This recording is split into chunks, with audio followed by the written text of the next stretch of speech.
The feared heiress caught me dancing barefoot in her kitchen at midnight, and for 3 weeks she said absolutely nothing about it.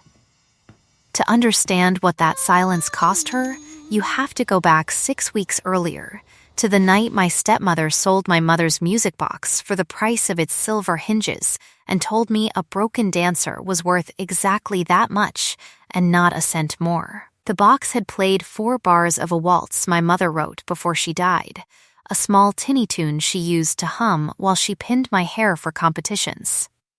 I was 19 the last time I heard it played correctly. That was the night of the regional finals, the night that was supposed to be the first rung of a ladder out of that house, the night my stepsister Ivy switched the ribbons on my point shoes for a pair 1 size too small because she said, sweetly, that she only wanted to help me warm up faster. I went up on the 3rd turn of my solo and came down wrong. The sound my ankle made was smaller than you'd think. Not a crack, a soft, private give, like something folding instead of breaking. And then, the floor. 7 years of training gone in under 2 seconds. I did not walk without a limp for 8 months. I did not dance again without pain for longer than that. My stepmother, Corinne, stood at my hospital bed and told me that a dancer who could not dance was a very expensive thing to keep feeding, and perhaps it was time I learned to be useful in some other way. Ivy cried at my bedside, and no one asked why her shoes fit, and mine didn't. I did not tell them I knew. There was no proof, only the certainty in my chest, the kind that sits under the ribs and never fully leaves. I finished school. I cooked. I cleaned houses that weren't mine. I kept my old shoes in a battered tin that used to hold my mother's sewing needles, and I did not open it. Because some things you cannot look at without also looking at everything you lost alongside them. The night Corinne sold the music box, she did it in front of a man from a pawn shop who weighed it in his palm like it was nothing but metal and hinge. I did not cry in front of her. I have never once given her that. I went upstairs, packed the tin of shoes at the bottom of a duffel bag, and answered an ad for a live-in cook and housekeeper at a private estate 2 hours north, a place called Ashworth Hall, where the pay was absurd and the listing specifically said discretion required. Applicant must be comfortable with a quiet household. I did not know yet that quiet was doing a great deal of work in that sentence. Ashworth Hall sat at the end of a mile of black iron fence, stone the color of a storm that hadn't decided yet whether to break. Mrs. Agatha Finch met me at the servants' entrance with a lantern and a look that took my whole life in at a glance, and decided, apparently, to be kind about it anyway. "You'll keep to the east wing," she said. "Kitchens, staff hall, the gardens if you like them. The west wing is Miss Ashworth's, and you'll not go there unless she calls for you, which she won't, because she doesn't call for anyone." I asked carefully if Miss Ashworth was difficult. Mrs. Finch considered the word like it didn't fit right. "She's grieving," she said. "Has been for 3 years. The rest of the world calls her the widow of Ashworth Hall, and whispers about ships and boardrooms and men who cross her only once. I call her a woman who hasn't eaten a full meal in front of another person since her wife died in the strait, and you'll do well to remember which version you're cooking for." That night, I lay in a narrow bed under an unfamiliar ceiling and did not sleep, and somewhere around midnight, when the house had gone fully silent in that specific way old houses do, walls settling, pipes ticking, the whole structure exhaling, I got up and went down to the kitchen, because I could not lie still in the dark with my ankle aching and my mother's music box sold to a man who would melt it for scrap. I did not turn on the overhead light. There was a low lamp over the stove, warm and gold, and an old radio on the counter that caught a jazz station from the coast, brass and strings, half static. I stood in the middle of that borrowed kitchen in my socks, and before I had decided to, my arms had already lifted into first position, because some things the body remembers even after the mind has agreed to let them go. I did not dance the way I used to. I could not. But I moved, slow and careful, testing what the ankle would allow. And for 4 minutes, I was not a fired dancer, or a fired daughter, or a woman who cooked other people's dinners for a living. I was only a body remembering music. I did not know, that first night, that I was not alone in the dark. I found out on the 8th night, though not the way you'd expect. I had grown careless with the radio's volume, and I turned mid-phrase toward the hallway door and saw, for less than a second, the pale shape of someone standing just beyond the light. Gone before I could be sure. My heart did something complicated and fast, and I told myself it was nothing, a trick of shadow on old wallpaper, and I did not dance again for 2 nights after that out of a fear I couldn't quite name. On the 3rd night, I danced anyway, because the ache in my chest was worse than the fear, and something in me had already decided that whatever haunted that hallway was welcome to watch a ghost of a dancer if it wanted to. It was not a ghost. It was Sloane Ashworth, and she had been standing in that doorway, unmoving, for 11 minutes, and she would go on standing there, some version of her, most nights for the next 3 weeks, and she would not say one word to me the entire time. I understood the shape of her before I ever saw her whole. Ashworth Maritime ran half the shipping contracts on the eastern coast, and Sloane ran Ashworth Maritime the way, Tobias told me later, a glacier runs a valley, slowly and with total, silent authority, and God help whatever stood in the way when it finally moved. The staff spoke of her in a hush that was half fear and half something closer to worry. She had inherited the company at 28 when her mother died of a heart no one had known was failing. She had married 2 years after that, a marine architect named Elena with a laugh, Mrs. Finch still teared up describing, and 11 months into the marriage, Elena's boat went down in a squall off Cape Isla with 3 crew and no survivors. Sloane had not remarried, had not, as far as anyone could tell, allowed herself to want anything since. I did not know any of that the second time I caught her scent. It happened on the 11th night. I was reaching for the good olive oil on the top shelf, off balance on my toes out of habit more than necessity, and the air behind me changed, cold air moving into warm, the way a window left open changes a room. Spruce first, something green and living under it, and then, beneath that, the mineral bite of struck flint, sharp enough to taste at the back of my throat. I turned so fast I nearly went down, and the hallway was empty again, the scent already thinning, and I stood there with my pulse going hard and thought someone was standing exactly there. Recently, I did not sleep well that night either, not from fear. From something closer to recognition, though I would not have called it that yet, and would not have believed you if you'd told me what it meant that a woman feared by half the shipping lanes on the coast had started coming down 4 flights of stairs every night, in silence, just to watch a stranger dance in her kitchen, and never once tell her she knew. The days at Ashworth Hall took on a shape I could hold. I cooked breakfast that was collected by Mrs. Finch and carried up on a tray no one but her was permitted to bring. Because Miss Ashworth, apparently, did not take meals with staff, did not take meals with anyone, had not since the Strait took Elena 3 years before. I learned the kitchen's temperament, which burner ran hot, which drawer stuck, the particular hour the light through the east window turned everything the color of weak tea.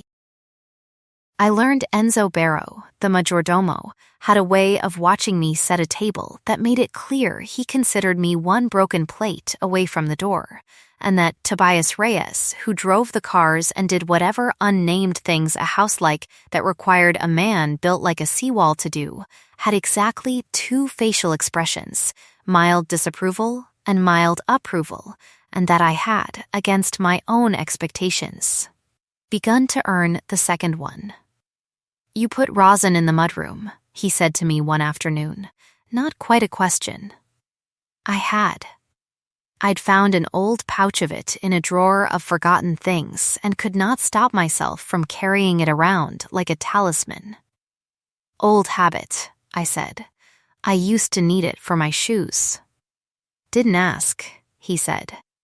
But he said it kindly, the way some men say the opposite of what they mean and expect you to hear the true version underneath. Small things began to change around the kitchen that I could not account for. The floorboard by the pantry that creaked so badly I'd learned to step around it stopped creaking one Tuesday, silent as if it had never complained a day in its life. The overhead light, which flickered on a bad connection, got fixed without anyone mentioning an electrician had come. A better radio appeared on the counter one morning, older model but with a dial that actually held a station instead of drifting, and I assumed, because it was the only explanation that made sense, that Mrs. Finch had noticed my nightly habits and was quietly indulging them. "Wasn't me," she said when I thanked her for the radio. She had the particular look of a woman deciding not to say more than that. "But I'd keep dancing, if I were you. This house could use a bit of music in it. It's been too quiet too long." I did not ask her what she meant by too long, because by then I had started to suspect, and suspecting felt safer than knowing. The suspecting became certainty on a Thursday when I was sent up with a supply list to leave outside the West Wing study door, a task Mrs. Finch usually handled herself but had a cold that week. I set the folder on the small table by the door as instructed and turned to go, and the door was not quite shut. Through the gap, I saw a wall of framed photographs, dozens of them, a woman with dark curling hair, and a wide, unguarded laugh in nearly all of them, sailing, cooking, dancing at what looked like a wedding, her own. And beside the photographs, half in shadow, a woman standing so still she might have been another photograph herself, watching a laughing dead woman on the wall instead of looking at anything in the room around her. I recognized her from staff portraits in the front hall, formal and unsmiling, nothing like this. Sloane Ashworth in an Oxford shirt, with the sleeves shoved to the elbow, dark hair loose instead of pinned, a face that in repose looked less cold than simply, thoroughly exhausted, the exhaustion of someone who has been carrying something heavy for so long the muscle has forgotten any other shape. I did not mean to make a sound. I must have, some small intake of breath, because her head turned, fast, alpha fast, and for one full second we looked directly at each other across that room. No shadow between us this time, no doorway to hide behind. Her eyes were gray, storm gray, and something in them cracked open and shut again so quickly I might have imagined the whole thing. Except that I hadn't, because the last thing I saw before I made myself walk away, heart-slamming, was her mouth part around the beginning of a word she did not, in the end, say. I told myself it meant nothing. I told myself that for 4 more days, right up until the night the Ashworth Foundation's annual gala committee descended on the house for a planning dinner and Mrs. Finch, with her cold worse and one server down sick, asked if I could carry plates for the evening instead of staying in the kitchen, and I said yes, because it was easier than explaining why my hands had gone cold at the thought of being seen, properly, by daylight, by the person I had spent 3 weeks not quite meeting in the dark. The dining room at Ashworth Hall could have swallowed my stepmother's entire house twice over. Candlelight.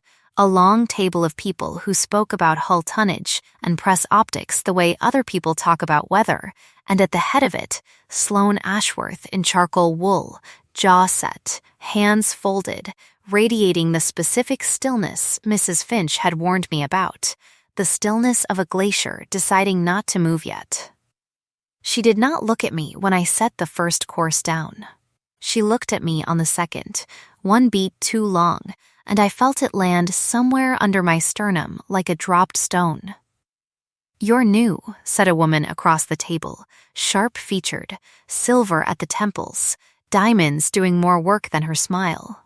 I would learn later this was Delia Ashworth Price, Sloane's father's sister, a permanent fixture on the board, and, apparently, a permanent fixture in Sloane's life, whether Sloane liked it or not. "The cook. Finch mentioned you." "Yes, ma'am. You'll want to learn the family's preferences quickly." Delia's smile did not move past her mouth. "Sloane doesn't tolerate mistakes for long. Ask any of the last 3 people who tried to keep her comfortable." "Delia," Sloane said. One word. It landed in the room like a dropped glass, sudden and total, and the table went quiet around it.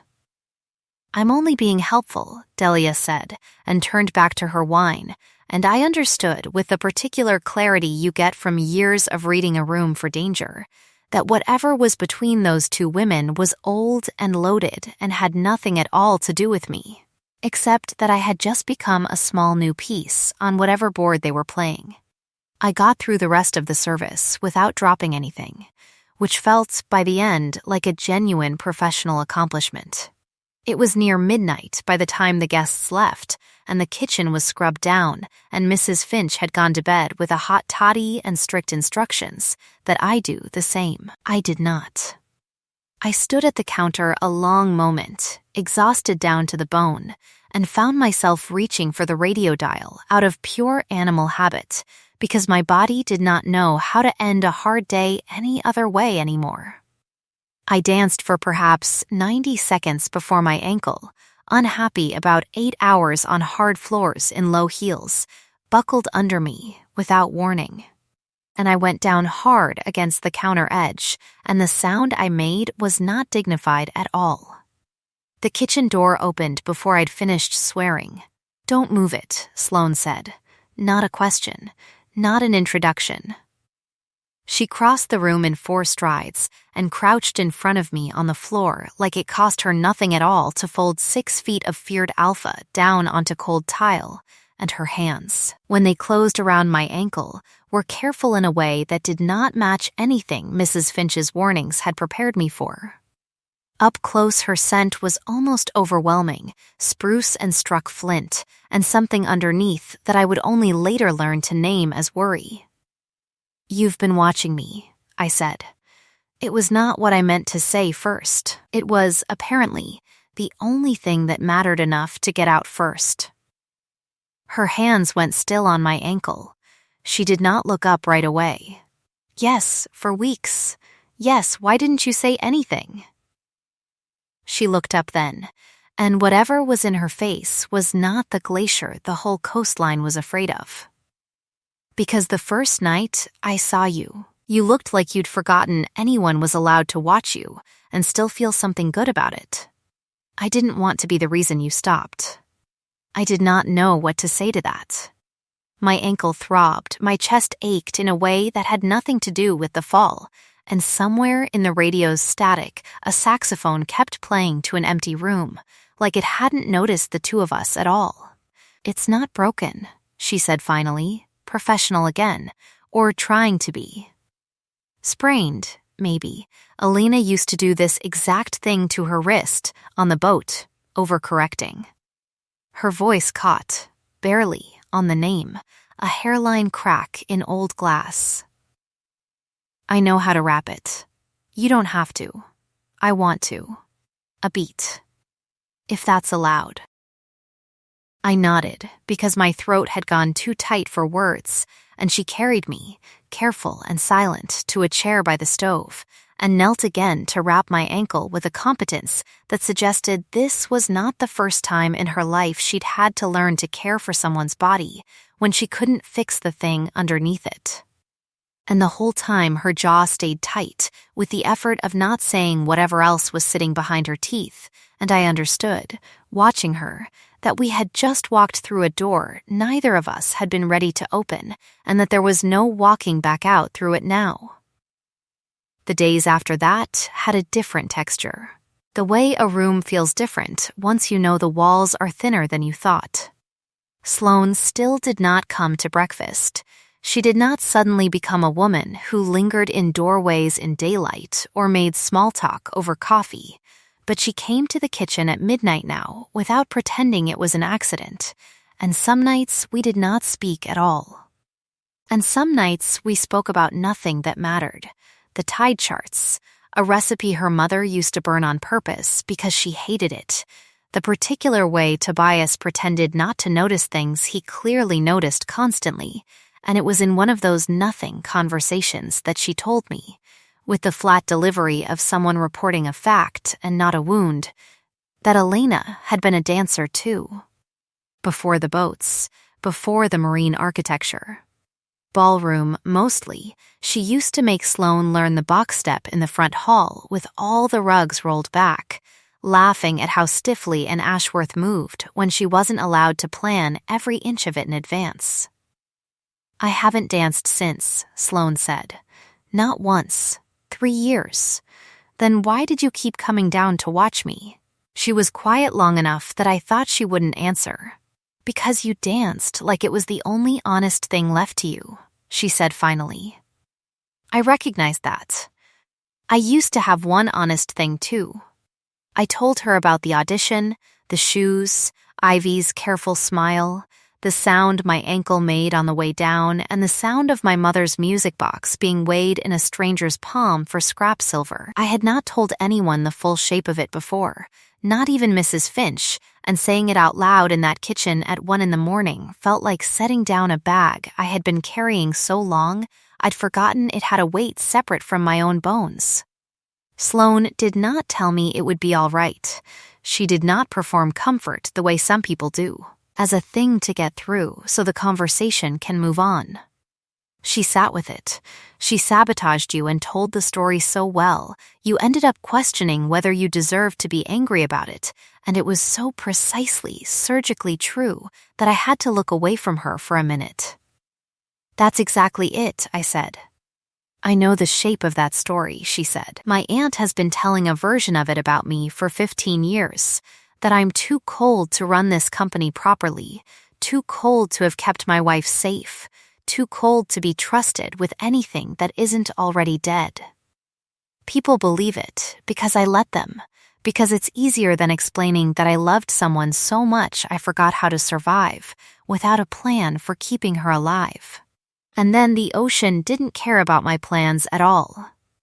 I reached across the space between us and did not quite touch her, waiting. "You can," she said, "if you want to." I put my hand over hers on the counter, and she turned her palm up to meet it, and the kitchen went very quiet except for the radio and both our breathing, and I understood that whatever this was becoming, it was going to be built the way Sloane built everything, carefully, on purpose, with permission asked at every single step, because a woman who had learned that the world could take everything from you in one squall of bad weather was not going to risk taking anything from someone else without being entirely sure it was wanted first. "Tell me to stop," she said quietly. "And I will." "Anytime, always, don't stop," I said, and meant it more than I had meant almost anything. She did not kiss me that night.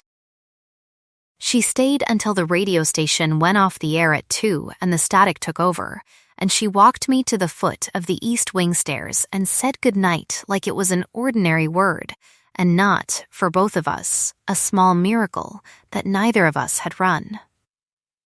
2 weeks after that, she showed me the ballroom. It sat behind a set of doors at the end of the West Wing that I had assumed, from the outside, led to nothing more than storage, and when she opened them the room inside took the breath clean out of my chest, high windows gone silver with old dust, a floor of pale wood under a felt of neglect, and along one wall, half covered by a dust sheet, a wall of mirrors that had clearly not reflected a single dancer in a very long time. "It was Alina's," Sloane said. "I closed it the week after the funeral, and I haven't opened it since. I had it cleaned last week. I don't entirely know why I'm showing you this. You do, I said. You just don't want to say it out loud yet. She huffed something that was almost a laugh, the first I'd heard from her, low and surprised at itself. You count everything, she said. I've noticed. Beats, breaths, the seconds it takes water to boil. It's how you dance without watching your feet. It's how I survive most things, I admitted. If I can count it, I can usually manage it. Count this then, she said, and crossed the room, and held out one hand, palm up, the way you'd offer something you were afraid might be refused. One measure. That's all I'm asking. I put my hand in hers, and she pulled a small speaker from her coat pocket. She had planned this, I realized. Planned it enough to bring music into a room she'd avoided for 3 years. And a waltz started. Not my mother's, but close enough in shape that my chest ached with the nearness of it, and Sloane Ashworth, feared across an entire coastline, put her free hand at my waist with the same exact carefulness she'd used wrapping my ankle, and we moved, slow, uneven. Both of us relearning something in real time, and for 4 minutes neither one of us counted anything at all except how close the other person's heartbeat was to matching our own. That was the night she almost said it. I felt the words gathering behind her teeth the way you feel weather building before a storm breaks, and then a door slammed somewhere in the house, hard enough to carry down 2 hallways, and the moment folded itself away, unfinished, and neither of us chased it back out into the open. Delia found us in the front hall 20 minutes later, coat still on from whatever late errand had brought her out to the estate at that hour, and the look she gave the two of us, Sloane's collar loose, my hair coming down from its pins, both of us still faintly out of breath, was not confusion. It was calculation, cold and immediate, the look of a woman filing something away to be used later. Sloane, she said. We need to talk. Now, about the will. I did not know, standing there, exactly what those words would cost me. I found out inside a week. The will, it turned out, was not a metaphor. Sloane's father had written a clause into the Ashworth Maritime Succession Trust decades earlier, back when a certain kind of man believed love and business were the same contract. If Sloane did not marry into a board-approved family alliance by her 34th birthday, controlling interest in the company would default to a rotating board chair, which was. At that particular moment in Ashworth history, Delia Ashworth Price. Sloane's 34th birthday was 6 weeks away. I've spent 3 years letting the board assume I'd simply never marry again, Sloane told me, low and furious, pacing the length of the ballroom 2 nights after Delia's visit. I let them believe it because the alternative was explaining that I couldn't stand the idea of promising myself to anyone new, not after Elena, and now Delia's decided the deadline is convenient enough to weaponize. What does she want? She's already floated a name to the board. Cornelius Rate from Rate Freight. A merger, dressed up as a marriage. If I refuse publicly, she'll argue I'm unfit to hold the company, unstable, grief-compromised, and she has 3 board votes lined up behind that story already. Sloane stopped pacing and looked at me, and something in her face had gone raw in a way I hadn't seen since the ankle, since Elena's name catching in her throat. She also knows about you. I felt the floor tilt slightly under that sentence. What did she say? That a housekeeper sniffing around Ashworth money makes for an excellent headline if the board needs one. That it wouldn't take much to make it look like you'd angled for exactly this. Sloane's hands had curled into fists at her sides, an alpha's instinct straining against the leash she kept on it constantly, and I watched her breathe through it, deliberately, the way you'd watch someone talk themselves down off a ledge. I won't let her touch you. You might not get to choose that, I said quietly, because I had grown up watching exactly this kind of story end, watching powerful, careless people rearrange the furniture of other people's lives without asking, and some old, tired part of me had already started bracing for the fall before it came. It came 4 days later, on the morning of the last committee dinner before the foundation gala. Barrow found me in the pantry and asked, with the particular gentleness men use right before they ruin you, if I would step into the front hall. Please, Mrs. Ashworth Price had a question. The question was not a question. It was a small enameled brooch, Elena's, from a case in the West Wing study, produced from the pocket of my own coat, hanging on its hook by the servants' entrance, in front of Mrs. Finch, in front of Tobias, in front of Sloane, whose face went the color of old ash. "I've never touched that room," I said. My voice did not sound like my own. "I have never once been in that study without you standing right beside me." "The coat was hanging in the mudroom all morning," Dahlia said, sweet as poison, which any of the staff can confirm. "I'd hate for this to become a police matter, Sloane, given the timing, given the gala, given the board vote next week. Perhaps it's simplest if the girl is let go quietly today." I looked at Sloane, and for one terrible second I watched her hesitate, not because she doubted me, I understood later, but because 30 years of watching her aunt maneuver had trained something in her to freeze at the exact moment she most needed to move, and in that half-second of silence I felt something in my chest that I recognized instantly, because I had felt it once before. Standing at a hospital bed while my stepmother decided out loud what I was worth. I did not wait for the second sentence. I went upstairs, packed the tin of shoes back into my duffel bag with hands that would not stop shaking, and by the time Sloane found the front hall empty and asked, too late, where I'd gone, I was already 3 miles down the drive in the rain with no coat. Because I had left it hanging by the door, on its hook, exactly where someone had wanted it found.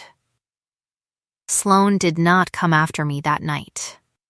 I would learn, days later, that she had spent it standing perfectly still in the ballroom with the mirrors, staring at her own reflection, in a room built for a woman she'd already lost once, wondering if she had just let herself lose a second one out of the same old cowardice. I went to the only place I could think to go, which was, God help me, my stepmother's house, because a bus ticket only stretches so far, and pride is a poor substitute for a bed. Corinne opened the door, took one look at my ruined coatless state, and said, not unkindly for her, that she'd wondered how long the fantasy job would last before reality caught up with a girl like me. I did not argue. I was too tired to argue. I lay on the narrow daybed in what used to be my room, now half storage, and I took the tin of shoes out and held them without opening it, and I thought about my mother humming 4 bars of a waltz no one remembered correctly but me, and I thought, you don't dance for an audience, you dance so you remember you're still here, and for the first time in a very long time I was not sure I believed her. It took Tobias 2 days to find me. It took Sloane 4 hours after that to arrive at my stepmother's door, unannounced, in the rain, without a driver, without an assistant, without a single piece of the armor the coast knew her by, and when Corinne opened the door and got one look at the woman standing on her porch, something in her face did the mathematics very quickly and did not like the answer. "I need to speak with Briar," Sloane said. "Alone, if she's willing." I came down because Tobias had already texted me what he'd found, 3 days of grinding through security footage and financial records with a patience I hadn't known he had in him, and because some stubborn, exhausted piece of me needed to hear it from her directly before I let myself believe it. "Barrow confessed," Sloane said, the second we were alone on that sagging porch, rain running off both of us. Delia paid him $11,000 over 4 months, wired through a shell account, to plant the brooch and swear to the timing. Tobias has the transfers. He has Barrow on camera in the study the morning of, taking the brooch out himself, and he found something else. Delia forged the amendment extending my father's original marriage clause. The original expired when I turned 30. She added 3 more years to it herself, 4 years ago, right after Elena died, and had it notarized by a friend who's since been disbarred for exactly this kind of thing. So it's over, I said. The company's safe. You're safe. I don't care about the company tonight, Sloane said, and her voice cracked open on the word tonight in a way I had never heard from her. Not once, not even wrapping my ankle on the kitchen floor. I care that I let you walk out into the rain because I hesitated, because some old, ugly part of me is still 8 years old, and watching my mother tell me love makes you weak and stupid and easy to rob, and I froze instead of standing between you and my own family, and I am never, ever going to let that happen again if you'll let me try. I did not answer right away. I thought about my stepmother's version of worth, weighed in a pawnshop scale. I thought about Sloane's version of it, standing on a porch in the rain with no armor left on at all. Ask me properly, I said, with your words, not just an apology. She stepped closer, close enough that her scent, spruce and flint and rain, wrapped fully around me, close enough that I could see her hands were shaking. This woman who ran half a coastline's shipping lanes with a glance. Come home, she said. Not as staff, not because you have nowhere else. Because I love you, Briar. And I have loved you since the 8th night I stood in a doorway and couldn't make myself walk away, and I am asking you, with my whole voice this time and not my silence, if you'll let me spend the rest of it proving that. Tell me to stop, I said, half laughing, half crying, borrowing her own words back to her. And I will. Don't stop, she said. And finally, she kissed me, careful at first and then not careful at all, rain running down both our faces, and somewhere behind us I heard my stepmother's door shut, quiet and final, and I did not look back to see it. The Ashworth Foundation Gala went ahead 6 days later, and Delia Ashworth Price attended it, not knowing that the folder Sloane's legal team had assembled would be read aloud, in full, to the board and half the coast's shipping press before dessert was even served. Barrow's confession, notarized, the forged amendment, dated and stamped and undeniable. Delia's face, when the forensic accountant finished his summary, did the same quick mathematics her sister-in-laws had done on that porch, and came up with nothing that saved her. She was escorted out through the kitchen, not the front hall, which Tobias later admitted he'd arranged on purpose, a small private cruelty I did not feel 1 ounce of guilt about enjoying. I could have stopped there, watched, felt the old ache in my chest finally unclench. But I had spent 3 weeks in that house, learning that some debts don't finish paying themselves with a scandal alone, and there was one more thing I needed to do before the night ended. You don't have to, Sloane murmured when I told her what I wanted. I want to, I said, echoing her, and this time it was me who was asking permission from the room, not from her, if it's allowed. The gala's small orchestra had been playing all evening for a crowd that had spent 3 weeks assuming I was either a thief or a nobody, sometimes both in the same sentence. I asked the conductor if he knew 4 bars of an old regional waltz, hummed it for him twice, watched his face soften with recognition, and then I walked to the center of that ballroom floor in a gown that was mine and shoes that were finally new, resoled, restrung. The old frayed ribbons replaced with fresh silk, a gift I hadn't known Sloane had commissioned weeks earlier from a description of my mother's dance she'd asked me for. Gently, on a night I'd thought was only conversation, and I danced the ending of the solo I never got to finish 7 years earlier, all the way to its close, in front of every person in that room who had once decided, with or without meeting me, exactly what I was worth. The room went silent the way a held breath goes silent. Some of the same board members who had nodded along with Delia's story 3 weeks earlier stood without seeming to notice they'd done it. And when the last note landed and I came up out of the final turn, steady, ankle-holding, chest-heaving, Sloane Ashworth crossed that whole ballroom floor in front of the entire coast's shipping elite and knelt. Not a small box.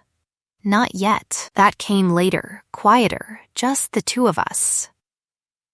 What she did in front of that room was simpler and louder than any ring could have been.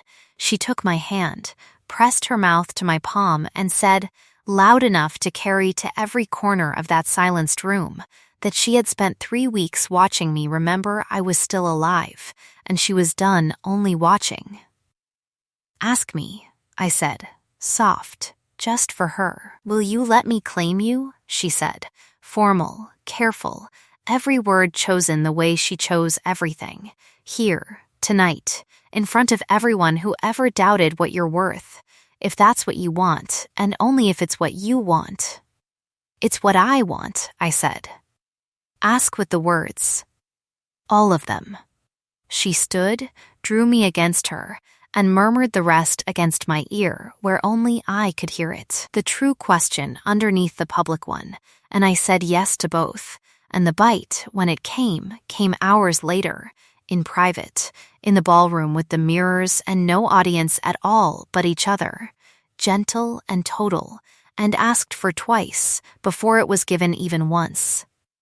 The board reinstated Sloane's full control within the week, unanimously, the forged clause voided, Delia's shares frozen, pending an investigation that would eventually end her seat on any board in the state. Barrow's confession bought him a lighter sentence than he deserved, and a permanent ban from every household in 3 counties. I heard, secondhand, through a cousin who still spoke to me out of guilt, that Ivy's own dance career, built, it turned out, on more sabotage than just mine, had finally collapsed under the weight of 2 other dancers coming forward once my story made the local papers, and that Corinne had sold the last of what she had left to cover Ivy's legal fees.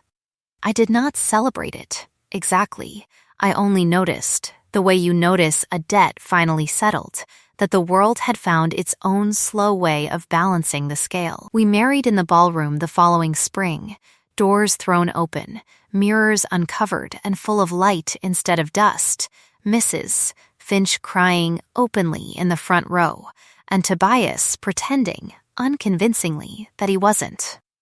My vows were short, Sloane's were shorter and truer, and ended with a line she'd clearly practiced and still nearly couldn't finish, that she had learned control was never the same thing as strength, that real strength had been standing in a doorway 3 weeks running, watching someone else be brave, until she finally found the courage to stop only watching and start living.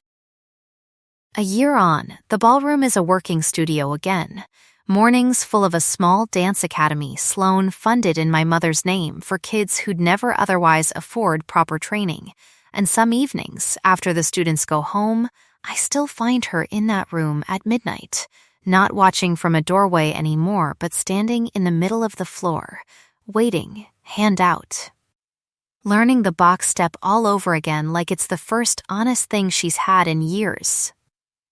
This morning, the light came in low and gold through the tall windows, the way it does at that hour, and I danced barefoot across that same floor while Sloane leaned in the doorway with 2 cups of coffee going cold in her hands, watching the way she used to watch when she thought I couldn't see her. Except now she didn't hide it, and neither did I, and on the shelf above the mirror sat a small wooden music box, found and bought back and repaired, playing 4 bars of an old waltz that finally, no one had to sell.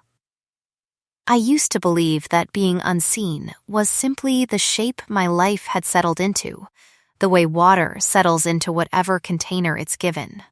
I know now that some people spend their whole lives waiting in doorways for someone worth being seen by, and some people spend their whole lives dancing before they understand that someone is finally, quietly, completely watching, and that the bravest thing either one of us ever did was stop waiting and start walking toward each other instead. The end.